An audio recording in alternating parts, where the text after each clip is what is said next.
Hey everyone, Joe and I wanted to take a moment and ask a question. What are we celebrating this month? I'm sure most everyone is aware it's Pride Month, as how can you go anywhere, turn on the TV, or look at social media feeds without getting pelted by the rainbow community? So as the LGBTQ plus community is celebrating their confused sexuality, we're taking this time to remind our listeners that it's Men's Mental Health Awareness Month and want for both men and women to take time to seek help or talk to someone if they're feeling the weight of the world upon them. Just to be all inclusive for the month of June, some of the other notable observances this month are June 6th, the anniversary of D-Day, June 14th, Flag Day, that is being celebrated from the 9th through the 15th. Of course, the often forgotten June 16th, which is Father's Day, and June 19th for the celebration of Juneteenth and the final signing and enforcement of the Emancipation Proclamation that officially ended slavery in 1865. With all of those celebrations going on, we felt it was really important to remind everyone this is also Men's Mental Health Month.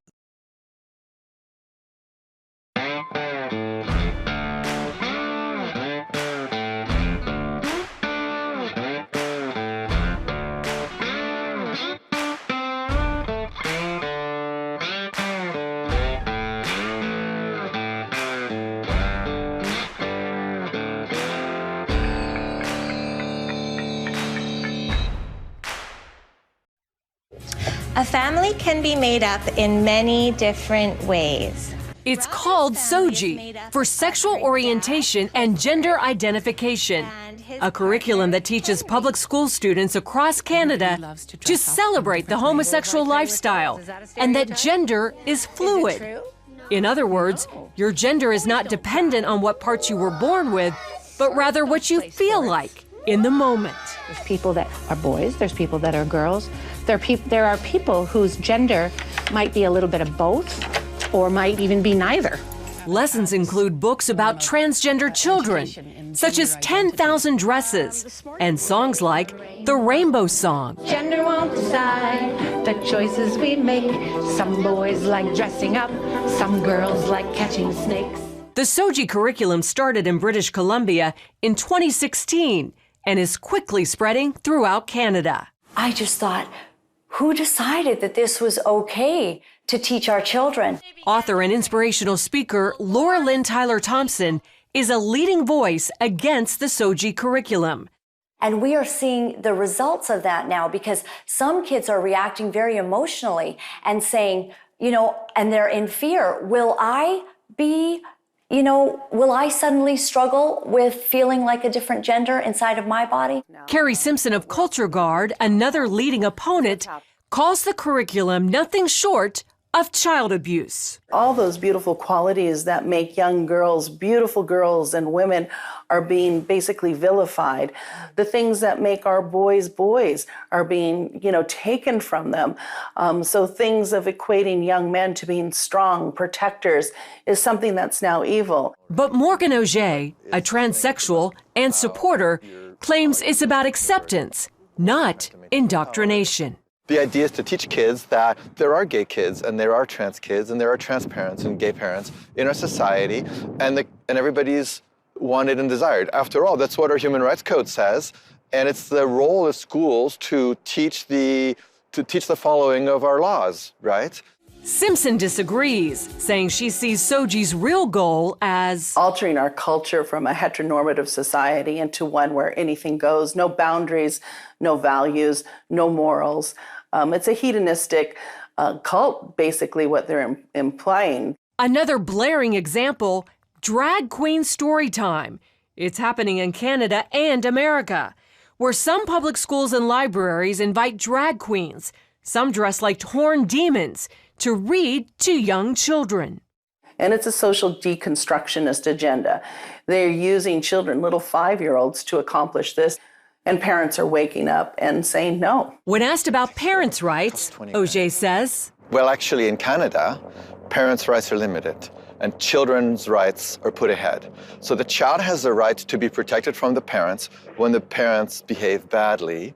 Canada is known as one of the most gay-friendly countries in the world, with many of their largest cities featuring their own gay villages, like here in Vancouver, which has literally rolled out the Rainbow Road.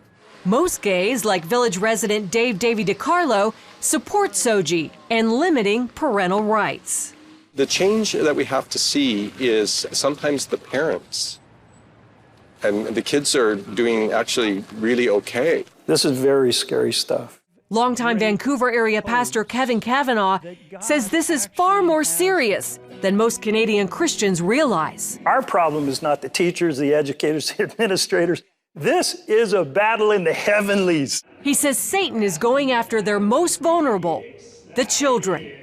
And the little girl came home in tears because the teacher had told her, since she was playing with some toys in the class that were deemed to be masculine in nature, that she was likely a boy in a girl's body. The mother went to the school the very next day, and instead of having any sort of tolerance or support or understanding, she was actually called names. She was told that she was a homophobe, that she was a bigot. With that in mind, Tyler Thompson, Simpson, and Pastor Kevin are spreading their message across social media and in town hall meetings.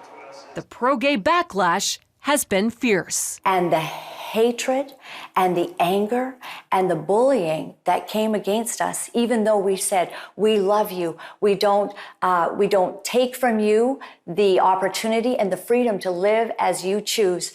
We love you, but we do not agree with you. Pastor Kevin believes Canadian Christians are in a 2 Chronicles 20 moment. The word was this battle is not yours, Jehoshaphat. This battle is the Lord's. And the church is beginning to prepare for what it takes to fight for our kids. The battle between an aggressive homosexual agenda and the faith community here in Canada is far from over. But many Christian leaders say it may be the issue that causes a once sleeping church to rise up and be heard. You've had the surgery. What does it feel like to miss your penis? I 100% feel like I was part of some cruel medical and social experiment. I wish somebody hugged me a few years back and be like, you know what, you can present feminine, you can wear heels, hair, whatever you want, but the sad reality, we don't have technology to make you an actual woman. But they kind of like didn't protect me from myself. I 100% feel like I was part of some cruel medical and social experiment. I've now been living as a woman for 28 years, and I fully regret this. I can't believe this happened. I ruined my life. I'm angry. What's gonna happen to the kids and the youth? I'm sad for humanity and the children and what's gonna happen. I wish I could just very harshly say to my young pre-testosterone but trans-identifying self, don't do any of this, don't go on T, don't get surgery, don't even change your name, just stop. I lived 8 years as Laura Jensen until I woke up and realized that it was totally insane to live this out. This is what I mean. This is how deep my voice is. It's gotten deeper over time and it's settled. This is what I mean by hair loss, and it just keeps getting worse. It keeps thinning, it keeps receding backwards. Bringing drag performers together with little kids is kind of a perfect relationship.